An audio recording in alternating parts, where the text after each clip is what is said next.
Welcome to a Schmoopydady Meta Report. I'm your host, as per usual, Schmoopydady. In case it's the first time you're watching one of these reports, I'm a monthly Hearthstone Wild Legend player who typically hits Legend first of the month, and after that I goof off, and when I goof off, I play your decks. But first, what I want to do is I want to talk about the Wild meta. Post-big shakeup, we basically deleted Disco Lock from the meta. Is it a dead deck? I don't think so. I've been impressed with it when I've played with it, that I still think that it's like kind of meta viable, but whenever something gets nerfed, the Wild community kind of drops it like a hot, unless it's giga broken, the Wild meta just sort of drops it and says, all right, we're not going to touch it for a little while, and then slowly works its way back as people who really love the deck or miss the deck go back and try to see if it's actually still working. I do think the Disco Lock change was a good one. I think it has added more variety to the format and given things more breathing room in order to play out. We're going to see that in that instead of having like one or two aggro decks, we're actually going to have a assortment, a flavor of aggro decks working around. I do think that the Holy Wrath change was a positive one. I understand that it was an iconic card. It was an iconic deck. Some people loved playing it. But it was very frustrating to play against. It felt like basically if your opponent had two cards, they won. And when paired with tools like Timeout and Showdown Beam, those things that insulate it from aggro, it felt very frustrating to aggro against. I'm okay with it getting deleted. I understand that that's more my opinion than anything, and I think it was definitely a feels-based nerf more than necessarily like, well, if they didn't hit this, why didn't they hit Hostage Mage? If they didn't hit this, why didn't they hit one of the other decks that we want to talk about? It wasn't even the best deck in the format, and that is Nazmani Priest. I know lots of top players in Wild are looking at this and saying, how was this allowed to live? This might be and probably is the best deck in the format. Gamer Moments is the person whose list I'm yoinking for this. They went 126 and 70 in their time playing this. Worth noting their actual record. Their actual record's kind of nuts. So it's almost a little under 200 games with this list. They have 13 turn 3 wins, 47 turn 4 wins, 30 turn 5 wins, 23 turn 6 wins, and plus 7 wins are at 13. So most of their damage is happening between turns 4 and turns 5, with turn 6 spilling over a little bit, and with some high rolls at turn 3. Fast combos like this usually aren't allowed to live in Wild for very long, so this is probably on borrowed time. This is also an incredibly cheap list if you look. Yeah, we've got some epics in here. We have one legendary in Chillin' Vol'jin. Gamer Moment is going for the the double tutor to go find your minions. We're only running 3 minions. What's nice is Vol'jin does allow you to have some silly OTKs where if you do stick a Nazmani Bloodweaver and you just buff up a Boar, you can then swap its stats and you can go face with Nazmani after that. There's not a lot to say about this deck. It's something that we've highlighted in the past. It's something that I've said, hey, we should keep an eye on this. It looks really good in the stats. And I do think that this is probably the best deck in Wild. If we go over and we look at HS Guru, turn HS Guru on. I'm going to turn my face off. Where'd I go? Okay. If we look at HS Guru and look at the stats there, it's up towards the top. You might say, but Schmoopy, it's 4 down from the top. Yeah, but look at the sample sizes. It's got almost twice the sample size as Pirate DH in top 5. My filters are for post-patch, top 5K Legend, which is basically encompassing all of Legend, essentially, basically on EU and NA and Asia, and a little bit of China as well, probably skimming off the top of China. Nazmani Priest is twice as played as basically anything else in that top 5. And despite that, it's towards the top in win rate. It's doubling up Pirate DH, and it's not that far away in win rate. Deck is gross. Deck is fast. Deck is, in my opinion, the top deck. The second best deck in Wild looks like it's Dungar Druid. Okay. Second best deck in Wild looks like it's Dungar Druid. And for that, I have a sampling of KVLT's Dungar Druid. This deck got one new card in wave shaping, but holy crap, if you give tracking to Druid, disgusting things happen. And this deck wants specific cards at specific times. And not only that, the cards that it doesn't want, it was perfectly happy to shove them deep, deep, deep down into the deck.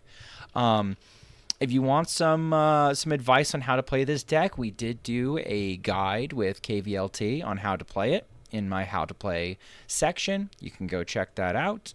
I scuffed the gameplay a little bit because he's a lot better than me at it, and it was hard to do the combo turns at times.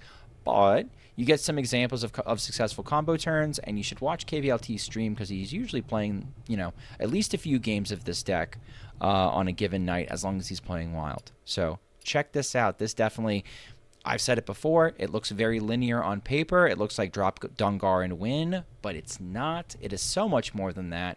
You have plays with Solar Bud, getting the right minions at the right time. If you lose a card, how do you combo anyway? Basically, I think the only card it's really tough to sort of win without is Malygos. But even if you lose your Malygos, you can still, Shadow Reflections on an A&R and go to town. It's kind of gross. High up on the list, as stated before, was Pirate DH. I've been watching Feral Havoc play Pirate DH, Russian streamer, but speaks English, so comfy chat to go in and check out.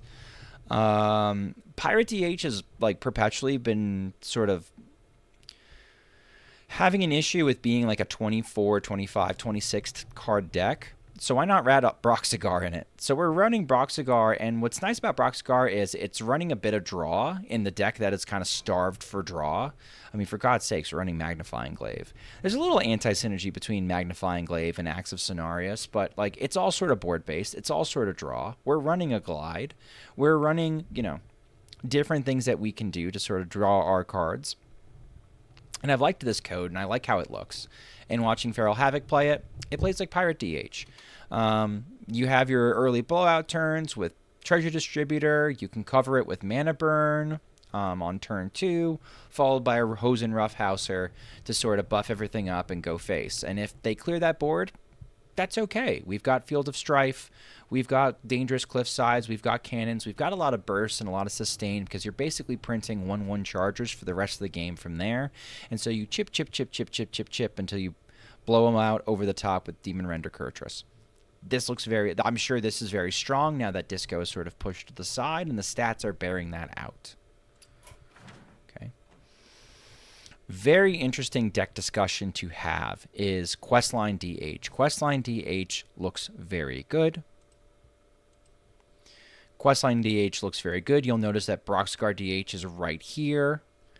Fatigue DH doesn't show up until we start Fatigue DH being the Arana variant. Fatigue DH doesn't show up until we drop the sample sizes down to 250. And depending on how you mess around with top 1K Legend, Diamond through Legend, all, you'll notice that Broxigar and Fatigue DH actually switch places frequently.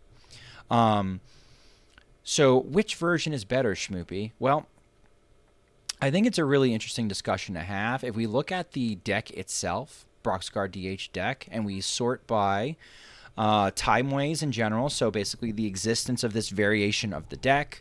I'm picking just Legend in general, so all Legend players, and I'm sorting by drawn impact.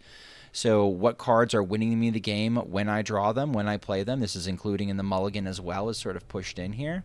The best cards in the deck are Paraglide, Ironbound Brute, Mana Burn, Patches, and if you look at the mulligan count, if you just keep an eye on mulligan impact, it's Sigil of Time. You should always be running 2 Sigils of Time in your deck. You should be always running 2 Paraglides, and you basically need to pair these 2 cards up so that you can get your Brutes down, and then hopefully you've got a 0 mana burn over the top to win you the game. This version of the deck looked better into aggro when Axe of Cenarius had better stats. If we look at Axe of Cenarius, it looks like it's one of the worst cards in the deck. If we look at the first Portal of Argus, it also looks like one of the worst cards in the deck. But one of the things that is sort of standing out for the Broxar version is we don't always need Arana as a win condition. And so adding Brox means that we can you know, we have to cut the glaive tars, unfortunately, which makes the brutes a little bit worse and a little bit harder to get down. Something to keep in mind. If brutes are our win condition, you could argue that running the Arana version is better.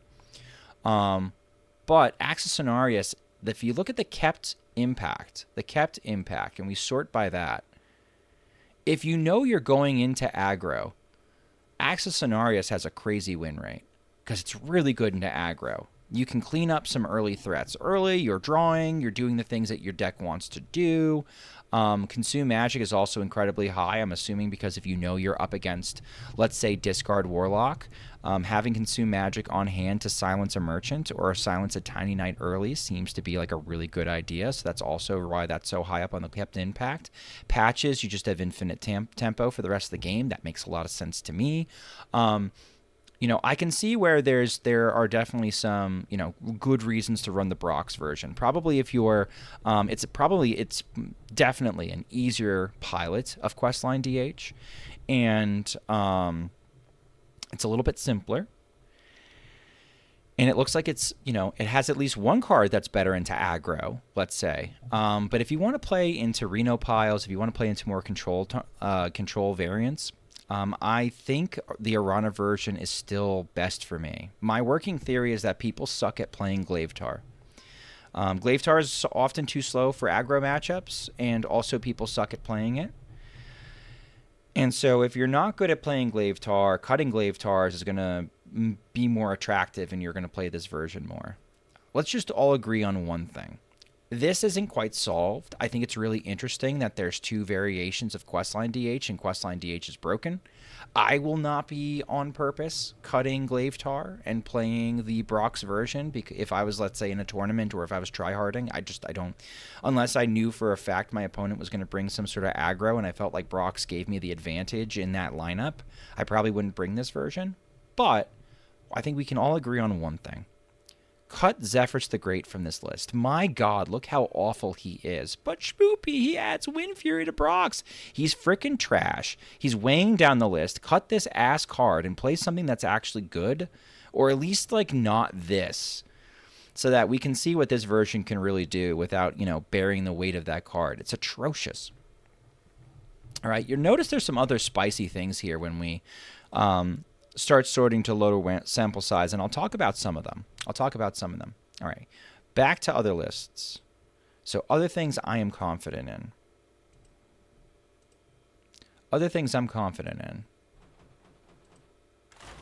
Burnlock.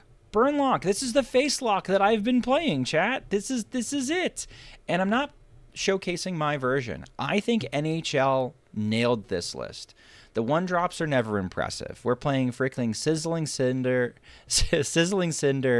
Leper Gnome, and Kobold Librarian in 2025.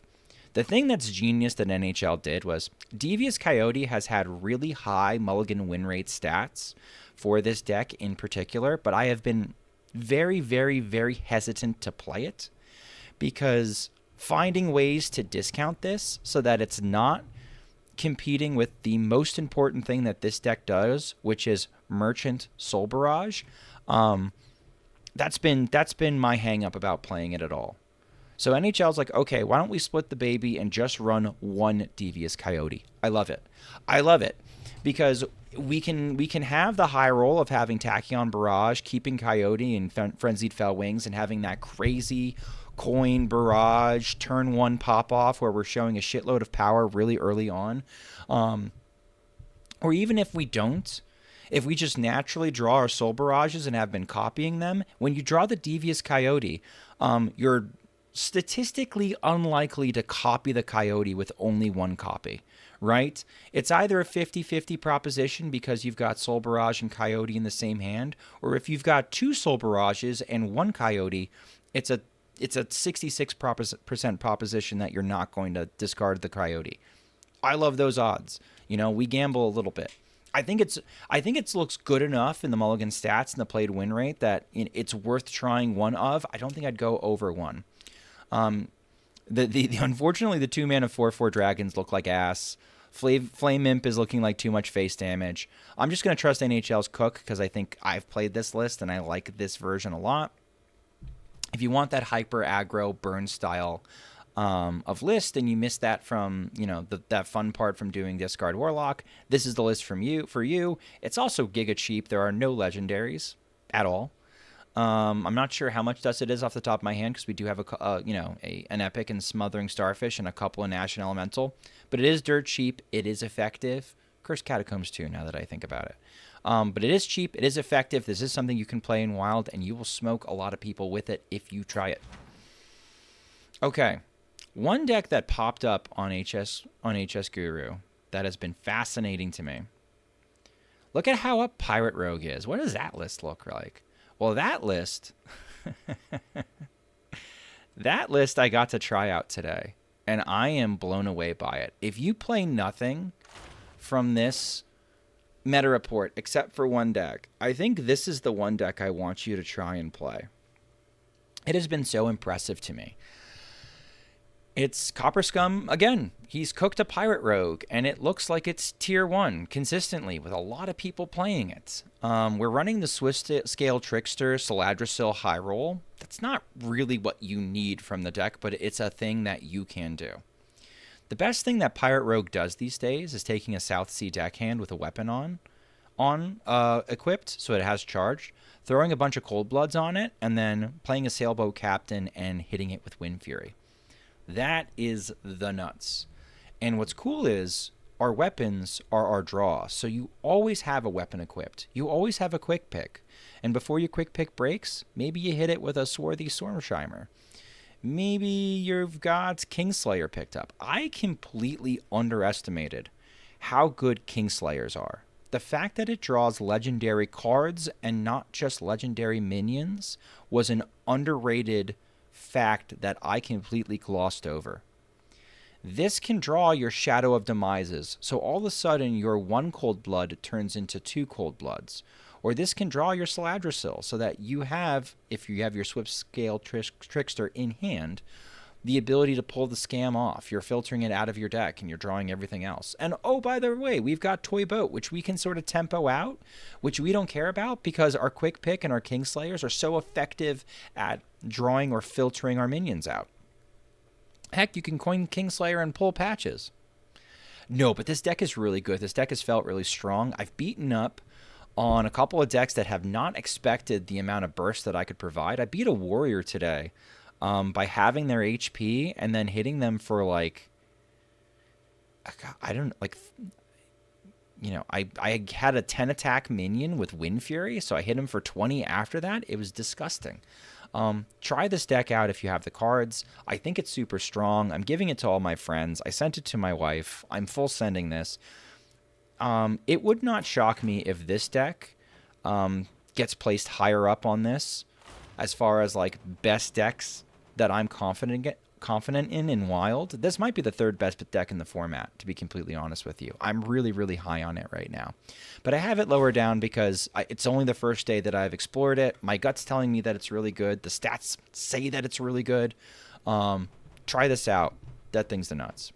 Other decks that look pretty good are Borlock. Think about it. Disco's gone. Disco was Borlock's Apex Predator. I'm using World 8's list. Or no, I'm not. I'm using a different list. That sports the old Murk-Eye backup plan if your boars get disrupted, or just like, you just need a way to end the game quickly and you get a cheap Blood Bloom. Murk-Eye's the way. But I think aggro is starting to come back, so I expect this deck to fall off a bit. World 8's Eggs and Bacon, which I believe was made by NHL Fan First. This sort of splits the baby and gives you a chance into both like the control stuff that loses to boars, but also the aggro stuff that loses to eggs. You can go on a crazy run with this, and you can also go on a crazy run losing with this. I think this is like a fantastic tournament deck. Some people have this as like one of the best decks in the format. I think at high MMR, when you know what people are playing and you can queue into what you think are favorables, or you're bringing this to a tournament setting, a conquest setting, and you can kind of ban the bad matchups and say, okay, I know exactly what matchup I'm playing this into. It's really good for that. It's really flexible for that. This is a very, very good deck. I wouldn't say it's the top deck, but like, I hate doing tiers. If you want to call it like high tier 2, I think it's definitely around that range. All right. Hunter is getting love in Wild chat for once.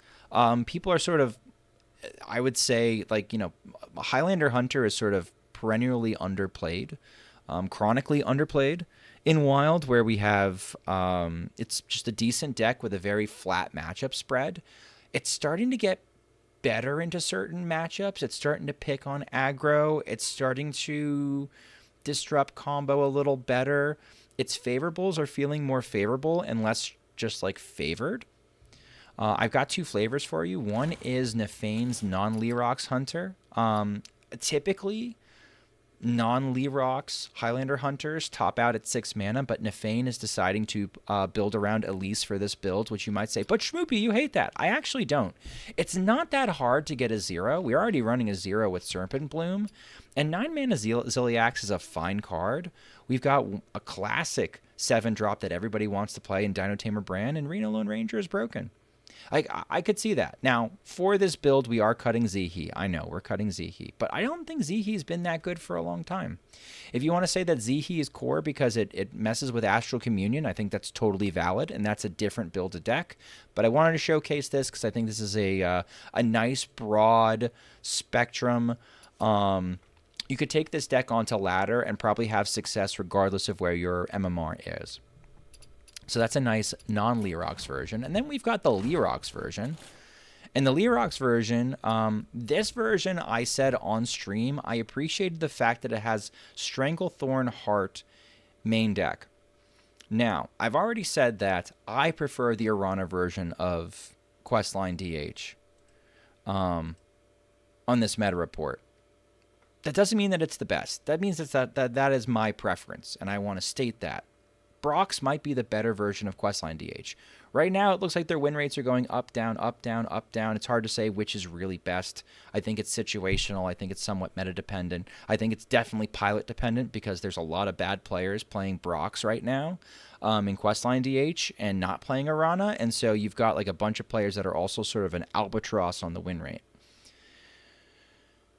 I prefer having Stranglethorn Heart in the main deck. If you do any net decking of any Lerox version of Highlander Hunter, though, they all have it in the ETC as another card. I hate that because I want to be really aggressive with my Tundra Rhinos. I want to tempo this out on 5 or tempo this out on 6, and if it sticks, I'm hitting them with Hydrolodon. I don't want to save this for Lerox and then going for the OTK. Sometimes that lines up, sometimes that doesn't. So I'm not going to sweat the small stuff. I want to send out one of my Rhinos. Heck, I've got a second Rhino in the ETC. Versus having the Stranglethorn Heart in the ETC for the games where I need Stranglethorn Heart because I've tempoed out my pieces, I've got my stuff down, and I want to bring it back.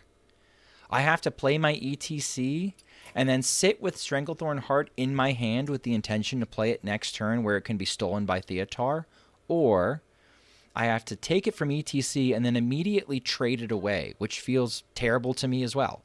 So I hate paying the ETC tax for Stranglethorn Heart, so I appreciate it when it's main deck.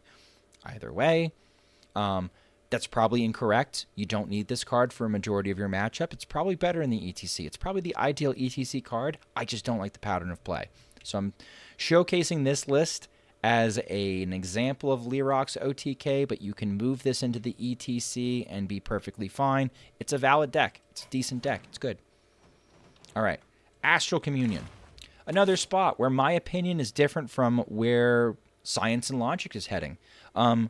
My version of Astral Communion Druid, I've outlined it already in a guide. Ultimate Infestation looks basically core. If you look at the stats on Ultimate Infestation, it looks insane. It looks like one of the best things you can top deck and play, and I'm dumb for not running it. I'm still not going to run it. I don't like it. I don't like Ultimate Infestation because I don't feel like dealing 5, gaining 5 armor, drawing 5 cards, and making a 5/5 is enough of a board impact against aggro that it's worth it. I'd rather, you should run both, UI and Sleep Under the Stars. Sleep Under the Stars looks nuts. And by the way, Saladrasil also looks nuts. So I'm not nuts for running that as well. It's not one of the cards you cut because it makes Beetles so good. It's so good paired up with Beetles. I prefer Sleep Under the Stars to UI because I can draw 2 cards and then refresh enough mana crystals that I can play one of my big dumbasses to make an impact on the board right away. Right? That's kind of the pattern play that I'm using with with Astral Communion. But you should be running UI, probably. You should cut something someplace. I don't know what to cut. I like my list a lot, so I'm going to showcase my list because my list works and I know it works. Assembly bots also look good. Elise looks like doo-doo butt. You could get rid of Elise pretty much. You could probably get rid of Guff too. If I got rid of Guff, I would probably convert from Trail Mix into Invigorate Gaming because I think Trail Mix on 2 into Guff on turn 3 is a powerful play that you can make, and it excuse me. And it turns on your big idiots, right? You get to be able to play and do the thing faster. But can the deck really afford to do that? Sometimes it can, sometimes it can't. Right now, Astral Communion has about a 10% win rate. 10% play rate in the format as of the recording of this meta report. That is a lot of people playing Astral Communion. I will say this. If that play rate keeps up, this deck will get nerfed. It's just brown Big Priest, and people hate playing against Big Priest over and over and over again. That being said, this deck has 0 early removal. If you notice that it's 30 cards and Ysera Emerald Aspect triggers, that tells you as the aggro deck, whatever threat you can coin out or get down early, it's not getting removed. Like, I'm not kidding. You could drop Jolly Roger, coin, Cold Blood on the Jolly Roger. That thing is going to stick and deal a lot of damage. And if you can follow that with a Hosen or a Sailboat Captain later, nutty, right? And so against the Astral Communion, you can apply a lot of pressure early and get underneath it and punish it. And that's probably the pattern of play that you should seek to explore. But for control decks, this is a nightmare because they just they throw bomb, threat after threat after threat after threat. What are you going to do? You have to have enough clears that you can somehow get through it. And that part is really, really tricky to navigate. All right, KVLT has been messing around with this. It's Hostage Mage. Hostage Mage is still playable. It's still good. But KVLT is working on a version of Hostage Mage where you gain armor instead of playing, like, I don't know, good cards. We're running Altar Time because, like, I don't know. We enjoy Altar Time. I will say the arcane spells are kind of nuts. Some of the hits are kind of crazy. And in aggro matchups where you aren't going to be going infinite anyway, you discover some interesting removal stuff that's actually really good, or discovers other stuff that can discover other removal that's actually really good. I played against poor Electric Sheep City earlier today, who was on aggro druid, and I beat up my buddy because Altar of Time was finding like rolling fireball and devolving missiles and just sort of just gross stuff. But this version works. It's kind of cute because, like, you know, as KVLT says, we're going anti-burn lock. So we're gaining as much armor as possible, and sort of as catching a stray. What's neat is you're also giving yourself a fighting chance against something like Boar Warlock. You can gain a couple hundred armor. If you gain a couple hundred armor, they have to take time to knock you out and to take down your health. And that's when you start hitting them with, like, devolving missiles. You start hitting them with arcane missiles. You got shield batteries you can still gain armor from if they cost 0. Like, I don't know, it's just kind of silly. I've been enjoying this variation, but it's towards the bottom of the list because it's probably not an optimal Hostage Mage, but it's playable. Purr's Frog Shaman. All I did to change this is I added 1 new card. I cut a Flow Rider and added a Farseer Woe. I haven't liked other Frog Shaman that have done more substitutions than that. I don't like the new 0 mana cards in Frog Shaman because they're not overload. They don't progress the quest. But I love Farseer Woe. This card is so cool in this deck. I actually missed a lethal. Not because Woe didn't give it to me, but because the discover times actually were taking up too much of my clock.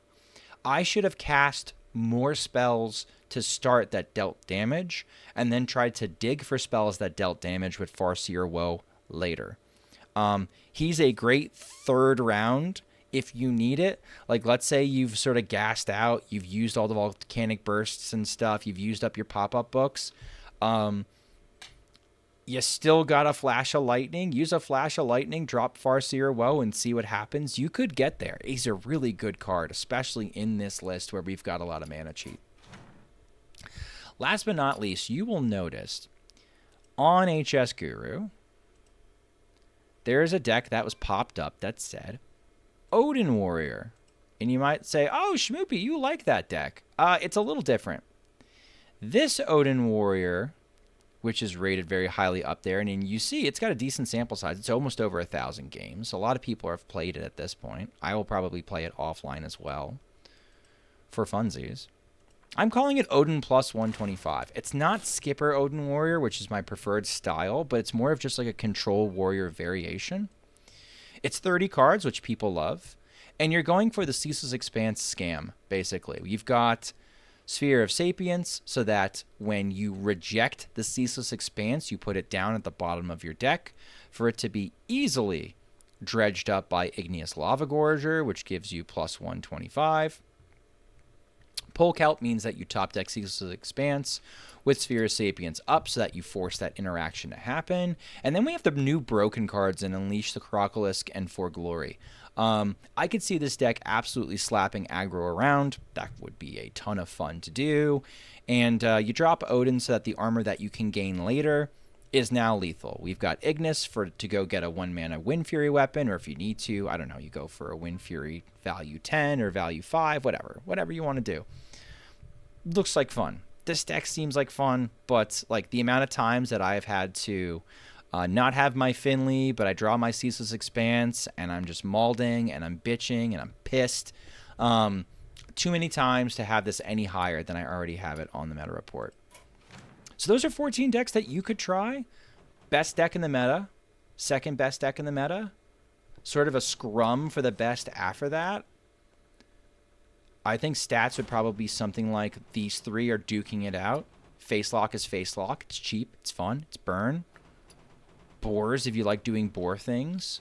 Hunter if you like mid-range and doing hunter stuff. Astral Communion if you like drooling and rolling your face on your keyboard as much as I do. Hostage Mage if you're a sadist. Hi. Frog Shaman if you like cool stuff. And if you like Warrior, Warrior. You enjoyed this content, please consider liking, commenting, and subscribing on my YouTube channel. And good luck on ladder.